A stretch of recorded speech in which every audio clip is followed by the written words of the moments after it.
Vamos lá então, ao texto bíblico. 38 do capítulo 12 de Mateus. Diz o texto assim: então, alguns escribas e fariseus replicaram, dizendo o seguinte: mestre, queremos ver de tua parte algum sinal. Ele, porém, respondeu: uma geração má e adúltera pede um sinal, mas nenhum sinal lhe será dado, senão o do profeta Jonas. Verso de número 40. Porque assim como esteve Jonas 3 dias e 3 noites no ventre do grande peixe, assim o Filho do Homem estará 3 dias e 3 noites no coração da terra. 41. Ninivitas se levantarão, no juízo com esta geração e a condenarão, porque se arrependeram com a pregação de Jonas. Eis aqui está quem é maior do que Jonas. A rainha do sul se levantará no juízo com esta geração e a condenará, porque veio dos confins da terra para ouvir a sabedoria de Salomão. E eis aqui quem é maior do que Salomão. Amém, meus irmãos? Glória a Jesus. Quantos de fato vieram essa noite para adorar a Deus? E muito mais do que para adorar a Deus com o seu coração aberto para que a mensagem possa entrar e fazer morada. Quantos de fato têm vontade de comer a mensagem? Porque diz que a mensagem é alimento, né, irmãos? Diz que a mensagem é água. Quantos estão com sede e desejam matar a sede no Evangelho de Jesus Cristo? Podem estender as mãos e glorificar o Senhor. Feche os seus olhos, feche também a sua Bíblia e não perca a oportunidade de orar. Mas não perca mesmo a oportunidade de orar. Rompe as barreiras da liturgia, rompe as barreiras da igreja. Você que está tão acostumado em estar sentado aqui com a gente, e você que não está, que pela primeira vez está conosco, rompe as barreiras e ore a Deus. Você que está tão distante, rompe as barreiras e ore ao Senhor. Senhor Deus, Senhor, dentro do culto que nós viemos prestar ao Senhor, porque o Senhor nos deu força, porque o Senhor nos chamou, está contido a nossa reverência e a nossa vontade de te ouvir, Senhor. Nós temos vontade de te ouvir, Pai. Todo mundo aqui sabe, Senhor, que a tua voz não é a minha voz, mas enquanto eu vou discorrer algumas consciências e revelações que o Senhor me deu, a tua voz pode, se o Senhor quiser, ecoar em nossos corações, em nossas almas, em nossas vidas, em nossos seres. Pode entrar aonde voz nenhuma consegue entrar. Pode entrar no coração daquele que a mãe tenta falar, mas não ouve, que o pai tenta falar e não ouve, que o irmão tenta falar e não ouve, que o filho tenta falar e não ouve. Pode entrar em lugares aonde até o mesmo ser humano tenta falar, mas não consegue. A tua palavra é poderosa para adentrar locais do nosso ser, que só o Senhor pode entrar e transformar, Deus. Por isso, em nome de Jesus, fale aos nossos corações, fale na nossa alma, fale no nosso ser. Nós te suplicamos, nós te pedimos, por caridade, por amor, ó Deus, por misericórdia, tenha mais uma vez misericórdia da tua igreja e fala-nos, ó Deus, fala ao nosso coração para a glória do teu nome. Transforme o nosso ser, nos faz mais parecidos contigo para a glória do teu nome. Nos ensina o caminho do cristianismo, para como nós aprendemos aqui os últimos dias, para vivermos o cristianismo lá fora, porque não é aqui a vida de cristão. Aqui é o lugar onde os cristãos se reúnem para te adorar. A vida de cristão é na vida, Senhor, é nas periferias, é nas ruas, é no trabalho, é nas escolas, é nas faculdades, é aonde a gente tem que ser, Deus, e não aonde a gente se mostra alguma coisa. É dentro do quarto, Senhor, é aonde ninguém vê, é aonde ninguém percebe, é aonde ninguém sabe. Nós queremos ser cristãos no interior e não só no exterior. Deus, fala conosco, por misericórdia e pelo poder que há no sangue do teu Filho Jesus. Fala conosco em nome de Jesus. Amém.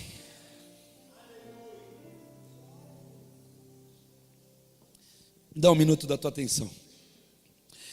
Queridos, a primeira coisa que eu gostaria de notificar dessa mensagem é que essa mensagem ela vem invadindo os nossos cultos.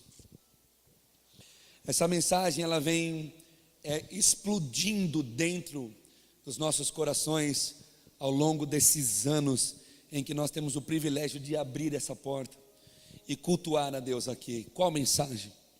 A mensagem de que nós devemos olhar para a missão de Jesus com um pouco mais de verdade, com um pouco mais de responsabilidade. Está aqui o texto que nos convida a olhar para a missão de Jesus com um pouco mais de verdade e responsabilidade.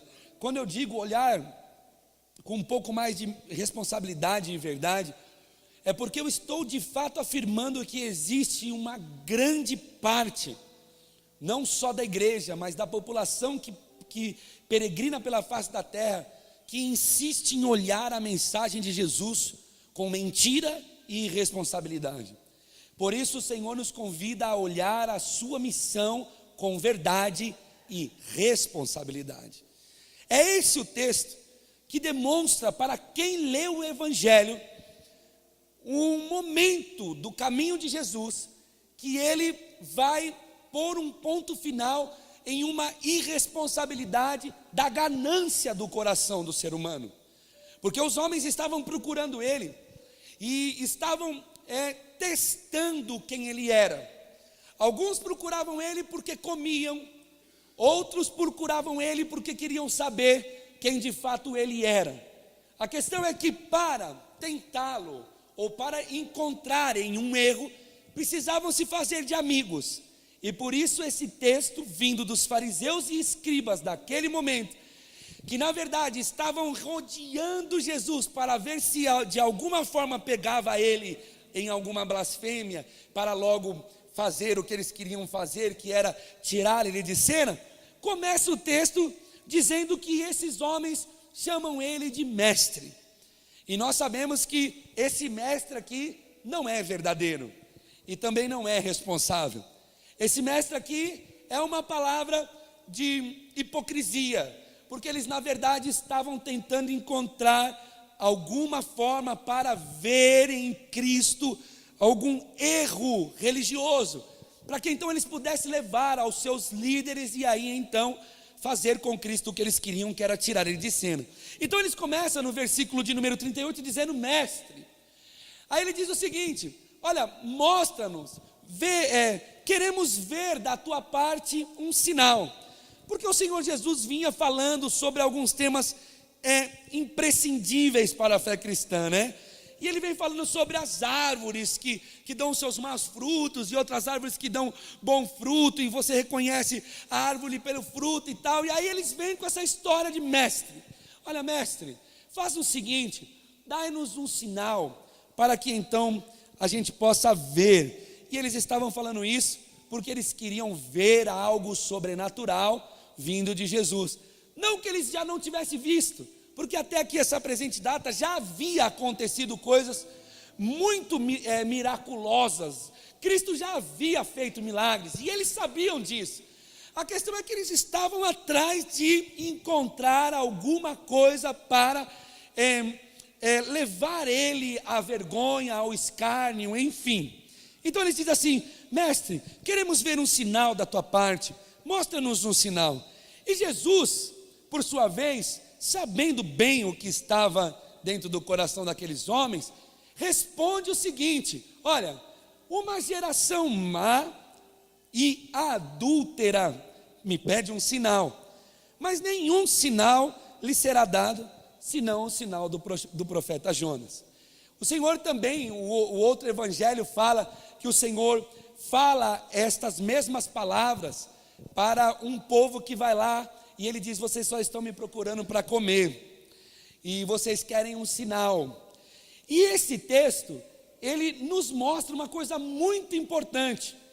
Nós temos que olhar para esse texto com verdade e responsabilidade. Primeiro, a verdade desse texto. A verdade desse texto é que eles estavam querendo um sinal, mais um milagre. Para quê? Para que então eles pudessem crer, para que eles pudessem avalizar quem Jesus falava que ele era. E isso incomodou Jesus, a ponto de ele afirmar o seguinte: vocês são maus e adúlteros, e vocês me pedem um sinal.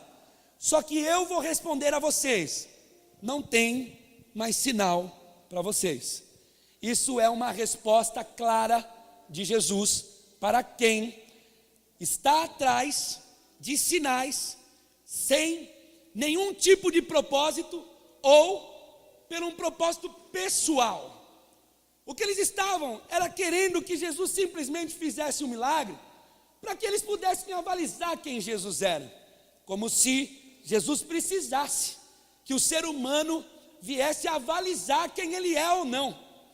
E eu quero desde já fazer um parênteses para pregar essa mensagem aos nossos corações.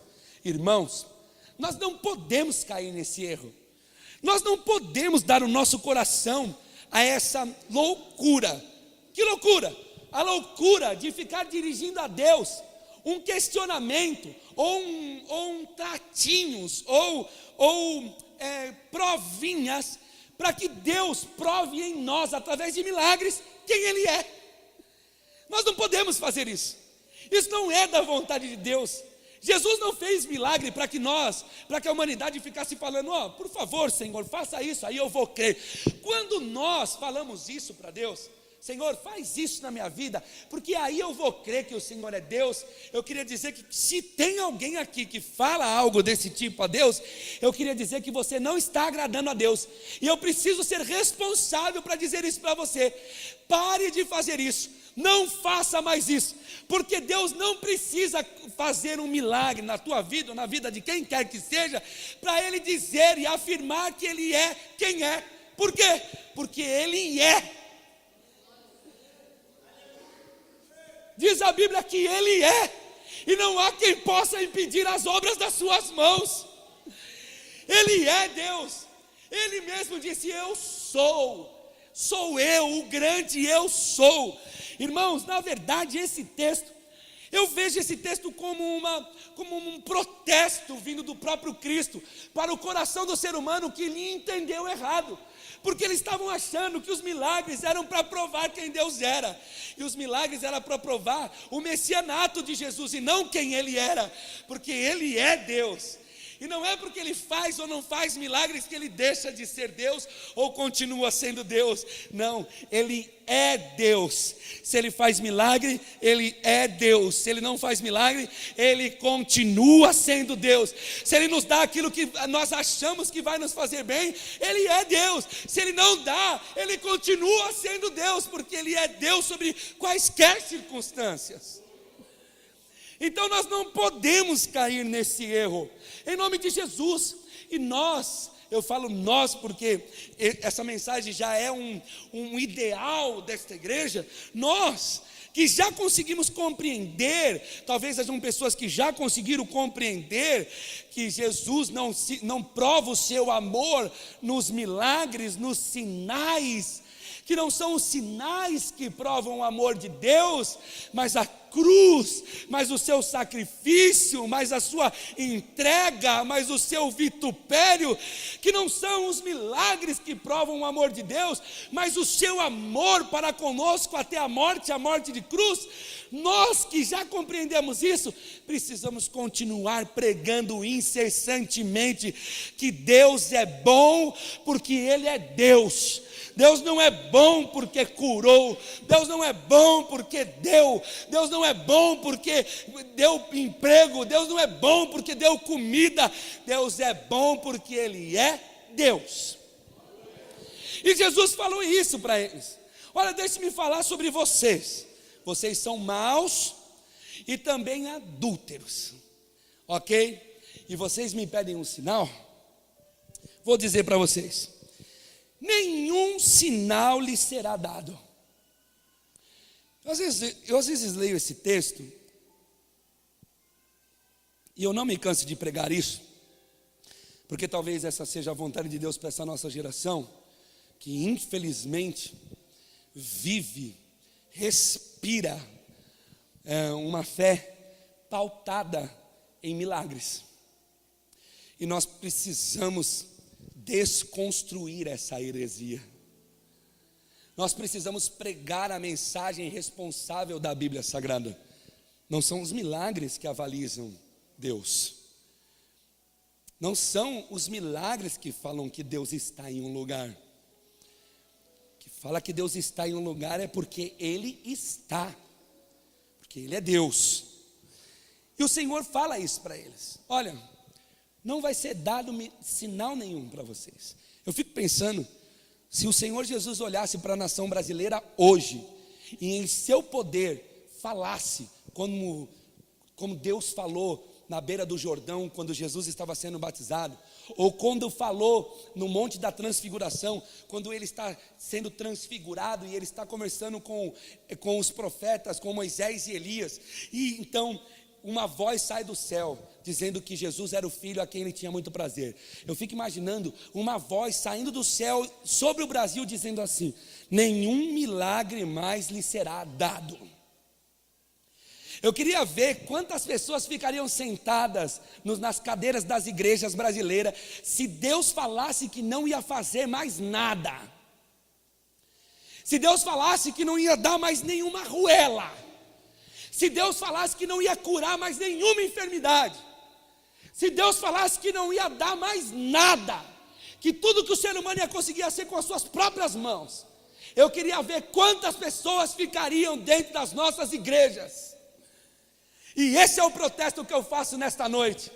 Nós devemos servir a Deus, não pelo que Ele nos dá, mas pelo que Ele é. Ele é Deus e merece ser adorado pelo que Ele é, porque nós somos homens e Ele é Deus, e nisso consiste a sua divindade. É porque Ele é Deus que nós devemos adorar Ele. É porque Ele é maior que a gente. Aliás, Ele é maior que tudo que existe, que nós devemos adorar Ele. Agora, se você ainda olha a Deus como alguém que vai resolver os seus problemas, então esta noite eu te convido a ler a Bíblia com responsabilidade. Porque como nós aprendemos aqui a última sexta-feira, pode ser que muitos problemas venham sobre você, inclusive a tal da morte. Nós estamos falando de coisas sérias, irmão. Nós não estamos brincando com a fé. A gente não se encontra aqui para brincar com a vida dos outros e nem ficar gritando que hoje é o dia da vitória porque chave de ouro está caindo. Nós nos encontramos aqui para falar que muitas coisas virão sobre as nossas vidas, inclusive a morte. Mas a morte deve ser para nós a celebração do nosso encontro com o Senhor Jesus, ou não? A morte deve ser para nós o nosso encontro com o Rei Jesus, ou não? Nós não entendemos uma fé que fala que quer encontrar com Jesus, mas tem pavor da morte. Nós não tememos a morte. Nós não tememos, a única coisa que temos é saudade de quem foi, mas daqui a pouco a igreja está chegando diante do Rei dos Reis e Senhor dos Senhores. E nos ajuntaremos àqueles que foram antes, porque segundo Hebreus, eles estão esperando a gente para que nós sejamos aperfeiçoados juntos. Nós não tememos a morte, porque a nossa esperança está viva, morreu e ressuscitou ao terceiro dia. E a mensagem da cruz nos garante que nós teremos vida eterna em Jesus Cristo. Essa é a mensagem do Evangelho de Jesus. É para que você não tema a morte, é para que eu não tema a morte, é para que nós venhamos a compreender que mais um pouquinho de tempo e o que há de vir virá e não tardará. Aleluia. Não tem sinal. Eu fico imaginando se o Senhor dissesse para a nação brasileira: não tem mais sinal, acabou para vocês, não tem mais sinal. Só tinha duas saídas: ou ia mexer com o demônio, o que eu acho que já está acontecendo, desculpa, só escapou, o que eu acho que já está acontecendo, ou ia ter que encarar a vida com o evangelho. Aleluia. Ah, irmão, como é bom estar aqui por causa do evangelho, fala a verdade. Como é bom estar aqui por causa do evangelho, irmãos. Como é bom saber que nós não estamos aqui porque amanhã assinaremos contratos. Nós estamos aqui porque Cristo nos salvou. Nós fazemos menção da cruz de Jesus Cristo e fazemos menção do que Ele fez naquele Calvário. O sofrimento dele não foi em vão. Aliás, o que diz a Bíblia é que ele verá o resultado do seu penoso trabalho. Foi penoso, as pisaduras foram sérias, os cravos foram verdadeiros, a coroa de espinho foi verdade, e tudo isso foi por amor. Foi por amor às nossas almas, foi por amor à sua alma, meu irmão. Não tema, a sua esperança está viva. Não tenha medo. O interessante é que eu estava lendo esse texto e estava vendo uma certa aplicação de Jesus. E eu queria partir para o final dessa mensagem mostrando essa aplicação para vocês e para mim novamente. Porque ele diz assim: não vai ter mais sinal para vocês.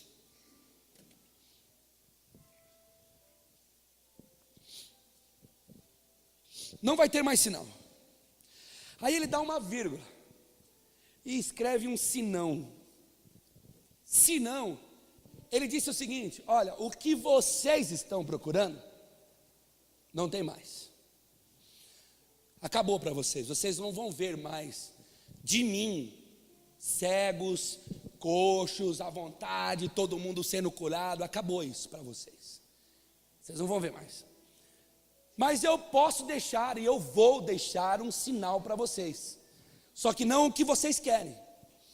Eu vou deixar o que eu quero. E é isso que nós precisamos encarar com responsabilidade. Porque parece que o Senhor deixou aquilo que Ele quer para nós, mas a gente fica insistindo naquilo que a gente quer. E eu queria conclamar a igreja de uma vez por todas, ou se não, pelo menos agora começar a tentar abandonar aquilo que a gente quer, para ficar com o sinal que Ele quer. Porque o sinal que os fariseus e escribas queriam é mais ou menos o que a gente quer. É mais ou menos por aí. O que eles queriam era provar, era saber se Deus era mesmo. Era esse tipo de coisa que a gente vê: Senhor, vamos fazer aqui a campanha, senão rasgo minha Bíblia. Sabe esse tipo de coisa? Essas coisas ridículas que a gente vê no nosso país. Então é esse tipo de coisa. Eu acho que o Senhor Jesus nos nossos dias diria: vai rasgar a Bíblia, vai ter que devolver o dinheiro, porque de mim vocês não vão ver mais sinal. Senão, um sinal que eu vou deixar para vocês. Aí ele usa uma linguagem figurada, ele pega um texto e traz um texto para dentro da conversa. Ele diz: senão o sinal do profeta Jonas. Se ele tivesse parado por aqui, ia ser muito difícil deles compreender que sinal. Mas ele não para, Israel. Ele continua falando. Ele diz assim: porque assim como esteve Jonas 3 dias e 3 noites no ventre do grande peixe, assim o Filho do Homem 3 dias e 3 noites estará no seio da terra. E esse verso explica claramente qual sinal Jesus falou que eles, e não só eles, mas a humanidade, a partir daquela pergunta, teria dele. Porque fica parecendo que esse sinal era para os fariseus. Não, os fariseus faziam a vez do ser humano, mau e adúltero. É o que eu acho que Deus falaria da gente se a gente estivesse aqui hoje provando Ele. Como tem tanta gente nos nossos dias dizendo. É que Deus não está falando assim em voz audível, né, irmão? Deus está falando pelos seus filhos. Mas aí quando fala pelos seus filhos, aí o adúltero e o mal fala assim: quem é o pastor para falar que eu sou isso? Aí ele procura uma outra igreja. Aí a outra igreja está lá um cara que tem nome de pastor, que tem nome de servo de Deus, mas está falando o que ele gosta. Mas segundo Paulo falou para Timóteo, diz que eram doutores segundo as próprias concupiscências do povo. Não eram homens de Deus que falavam a verdade. E essa é a questão. Porque Deus não está falando, mas se Ele estivesse falando, Ele estaria nos nossos dias dizendo assim: vocês estão me pedindo uma geração má e adúltera. É como se o Senhor estivesse expondo, é como se o Senhor estivesse dizendo: calma aí, quem são vocês para provar quem eu sou? Nós precisamos nos encaixar nessa mensagem, porque nós precisamos ver que nós não somos absolutamente ninguém. Como diz a Bíblia, nós somos o bichinho, nós somos o vermezinho, nós somos o grãozinho de areia, nós somos a gotinha de água que Deus ama tanto e que nos deixou um sinal maravilhoso para que nós possamos nos deleitar. O problema é que, gananciosamente falando, o ser humano não consegue se deleitar nesse sinal, mas todo aquele que tiver com o coração aberto há de se deleitar. Porque ele disse: o Jonas ficou lá 3 dias e 3 noites no ventre do peixe. Então, o sinal que vocês vão ter é que o Filho do Homem estará, olha lá, 3 dias e 3 noites no seio da terra. A que ele estava se referindo? Ele estava se referindo à sua morte. Não é isso? Então fica claro que o que o Senhor estava falando é o seguinte: vocês não vão ter mais milagres. O que vocês vão ter como sinal é a minha morte. Porque depois de 3 dias eu vou ressuscitar. E quando eu ressuscitar, vocês verão o grande e último sinal que eu deixei para toda a humanidade ser tocada, ser convencida, ser amada. Meus amados irmãos, nós somos amados pelo sinal que Deus deixou em Jesus. Deus aniquilou a Jesus na cruz. Deus moeu a Jesus na cruz. Deus matou a Jesus na cruz. Jogou toda a sua ira sobre ele. Pegou tudo que era para a humanidade e lançou sobre ele. E naquela cruz, ao expirar, e antes de expirar, quando ele diz está consumado, o que ele está dizendo é: o sinal está pronto. Toda a humanidade verá o sinal que eu deixo para vocês. De mim vocês não verão mais sinais, vocês verão um sinal como o sinal do profeta Jonas. É isso que ele está falando. O sinal que vocês vão ver é a cruz que há de se levantar no Monte Caveira. O sinal que vocês vão ver é o sepulcro que há de estar aberto no domingo de manhã, quando as mulheres forem lá tacar perfume. O sinal que vocês vão ver são os lençóis e o lenço que estará dobrado num lugar à parte dentro do sepulcro. O sinal que vocês vão ver é as chagas, as feridas de Jesus Cristo, quando ele já ressurreto mostrar aos seus discípulos quem de fato ele é. Este é o sinal que Deus deixou em Jesus para nós. É este o sinal. É este o sinal que este púlpito prega. É este o sinal que os cânticos que nós cantamos até agora aqui prega. E é este sinal que a humanidade precisa ver. Porque se a humanidade não se convencer de servir a Cristo por este sinal, por nenhum outro ela servirá. Porque quem serve a Jesus por sinais, serve a Jesus pelo que ele tem nas mãos, não pelo que ele é. E talvez seja por isso que muitos naquele dia dirão: Senhor, Senhor, em teu nome, Senhor, Senhor, em teu nome expulsamos demônios, em teu nome falamos línguas, em teu nome curamos os enfermos, Senhor, em teu nome. E o Senhor olhará para muitos, segundo a Bíblia Sagrada, e dirá: apartai-vos de mim, porque eu não vos conheço. Porque são pessoas que conheceram aquilo que estava nas mãos de Jesus, mas não conheceram as chagas das mãos de Jesus. Foi pessoas que conheceram aquilo que Deus poderia lhe dar, mas não conheceram o coração de Deus, como diz o hino que nós cantamos hoje pela primeira vez. Se você ver o incomparável amor de Deus, você vai saber quem Ele é. Se você olhar para a cruz de Jesus, você vai saber do que Deus é capaz. Se você olhar para o sofrimento de Jesus, você vai saber o que Ele foi capaz de fazer por você. Você vai saber que Ele te amou até as últimas consequências. Ele te amou até a separação do seu próprio filho, que faz parte de si, a terceira pessoa de si. Ele teve que se separar, algo que nunca havia acontecido pela eternidade. O Senhor olha lá no Getsemane e diz: Pai, Pai. Já na cruz do Calvário Ele diz: Deus, Deus.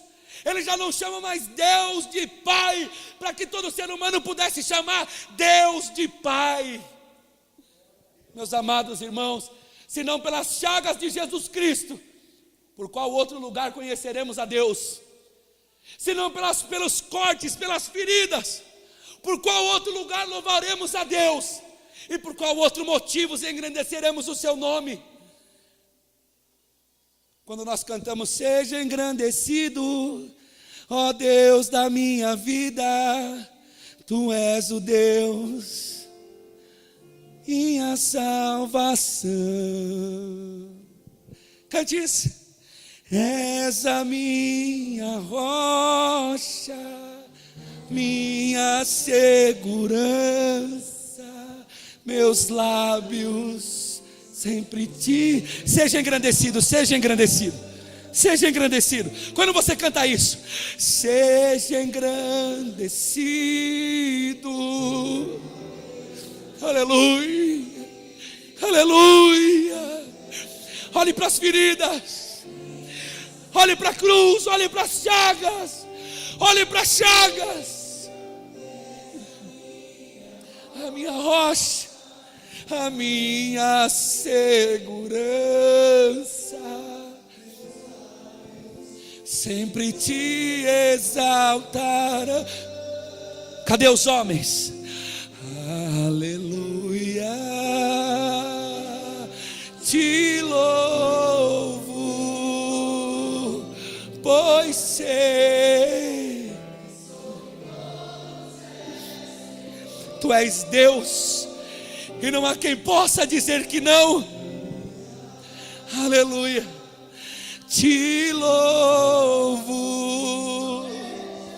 pois sei que sobre todos é Senhor. Aleluia, aleluia. Cante. Louvemos ao Senhor. Aleluia, aleluia, aleluia, aleluia. Louvemos ao Senhor. Aleluia. Se este é o sinal que Deus deixaria a humanidade, eu compreendi por que Ele deu os dois próximos exemplos. Porque Ele disse: o sinal que vocês vão ter é o sinal da minha morte e da minha ressurreição. Aí no versículo de número 41, Ele vai chamar uma questão para dentro da conversa, uma segunda questão, porque a primeira foi: o sinal que vocês vão ter é o da minha morte, e quando vocês ouvirem falar da minha morte, vocês saberão o quanto eu vos amei. A questão é que eu fiquei perguntando: se o sinal é esse, a morte, como Jesus daria esse sinal para a humanidade? Ele teria que ficar sobre a terra, morrendo e ressuscitando um monte de vezes para que todo mundo pudesse ver. Porque se esse é o sinal, aconteceria uma vez, Ele ia assunto ao céu, e esse sinal não seria mais visto. Só aqueles que estavam contemporâneos dessa situação, que estavam lá. E agora eu compreendo por que Ele diz o versículo de número 41. Por quê? Olha o que Ele fala: os ninivitas se levantarão no juízo com esta geração. Ele está dando uma exortação para aquele povo. Ele está falando: ó, vocês estão querendo de mim sinal, eu vou deixar o sinal da minha morte, E estou avisando, os ninivitas vão se levantar um dia junto com vocês. Só que para fazer uma coisa, olha lá, e a condenarão, para condenar essa geração incrédula, má e adúltera, que fica me pedindo sinalzinho, fica me pedindo milagrinho, e eu deixei a minha morte, a minha ressurreição. Aí olha o que ele fala, por que os ninivitas vão vir, vão se levantar junto? Porque eles se arrependeram com a pregação de Jonas.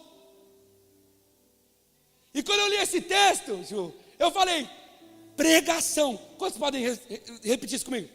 Pregação. O Senhor estava explicando nos 2 próximos versos, 41 e 42, como é que esse sinal ficaria vivo até o dia em que ele viria para pôr um fim nessa terra e resgatar os seus, e segundo a Bíblia, condenar aqueles que o rejeitou. Olha o que ele disse, vocês terão um sinal, mas se esse sinal fosse só o de lá, só quem viria esse sinal é que desfrutaria do que estava acontecendo. Mas aí ele vem e diz assim, ó, sabe os ninivitas? Sei, eles vão se levantar, e vão se levantar para condenar muitos dessa geração. Por quê? Porque Jonas foi lá e pregou, e sabe o que aconteceu com eles? Eles se arrependeram. Agora olha o que Jesus fala, aleluia. Eis aqui quem é maior do que Jonas. Se ainda não compreendeu, deixe-me falar a próxima. Versículo de número 42. Também teve uma rainha que veio lá do sul.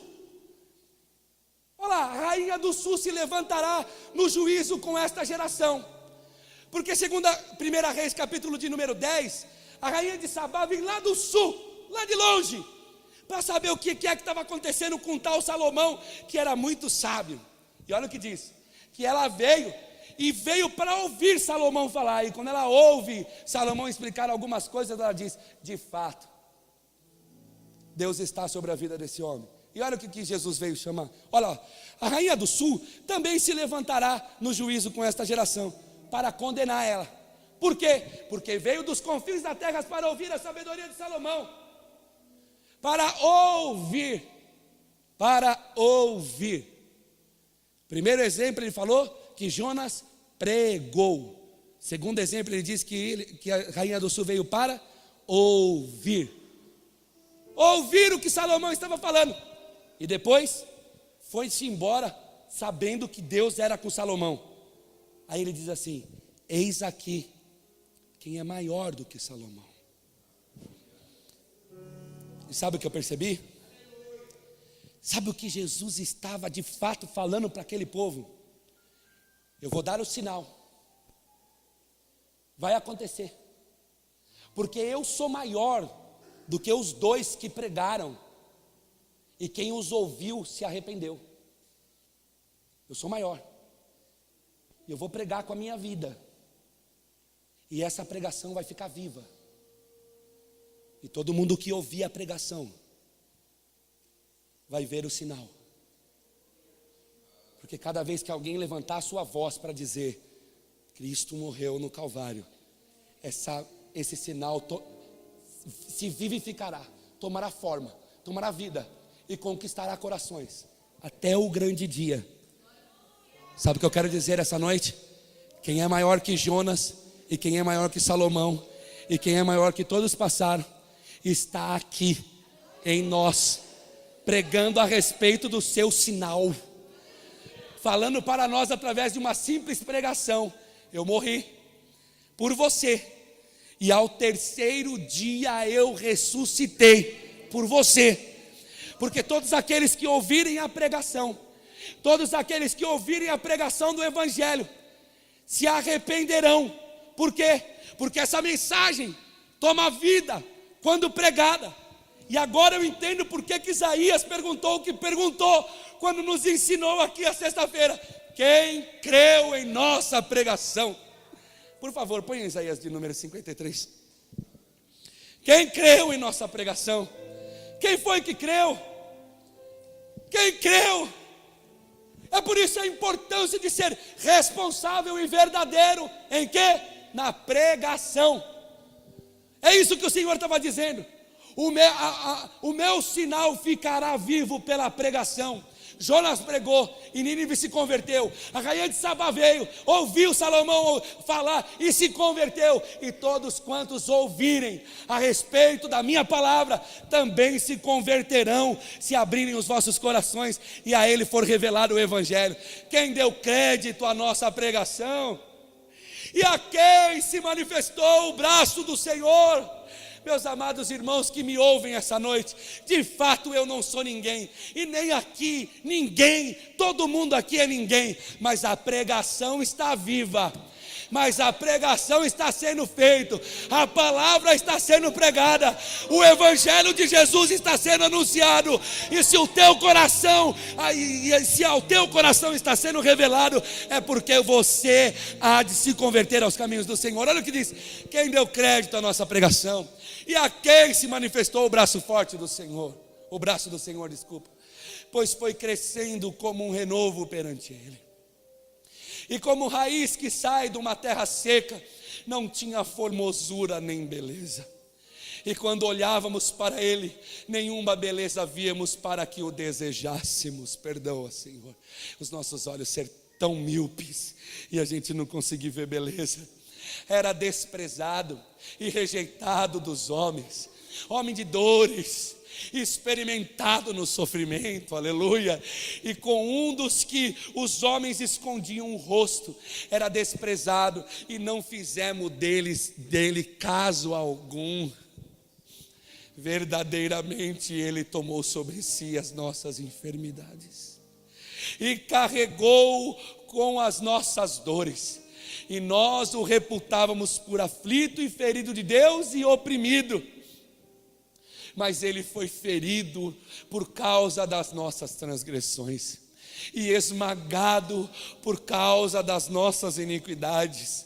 O castigo que nos traz a paz estava sobre Ele, e pelas suas pisaduras fomos sarados. Aleluia. Todos nós andávamos desgarrados como ovelha, cada um se desviava pelo seu caminho, mas o Senhor fez cair sobre Ele a iniquidade de todos nós. Ele foi oprimido e afligido, mas não abriu a boca.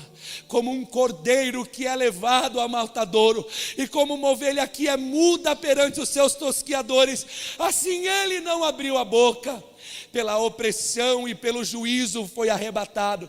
E quem dentre os da sua geração considerou que Ele fora cortado da terra dos viventes, ferido por causa da transgressão do povo? Me ajuda, vê se consegue passar um pouquinho mais. E deram-lhe a sepultura com os ímpios, e com o rico na sua morte, embora nunca tivesse cometido injustiça, nem houvesse engano na sua boca.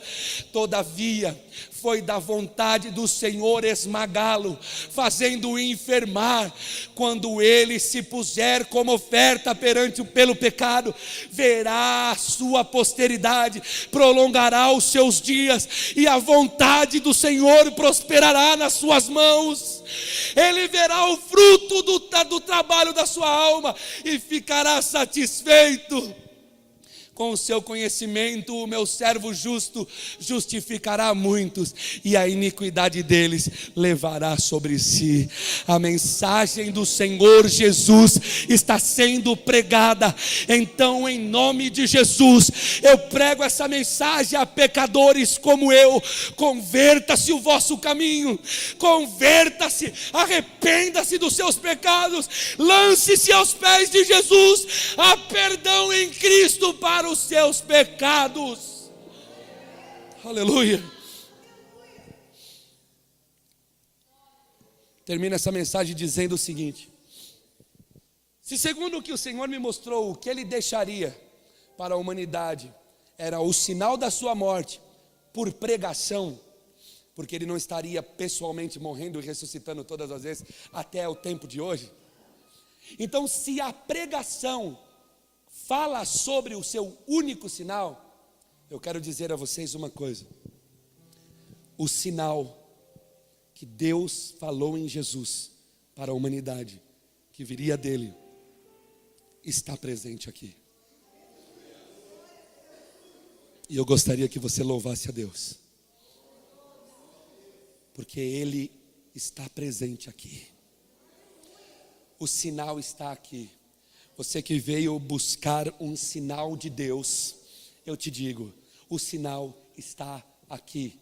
É a mensagem da cruz, do sofrimento, da morte e da ressurreição de Jesus Cristo. É o único sinal que a igreja de Jesus Cristo deveria anunciar à humanidade. Feche os vossos olhos em nome de Jesus.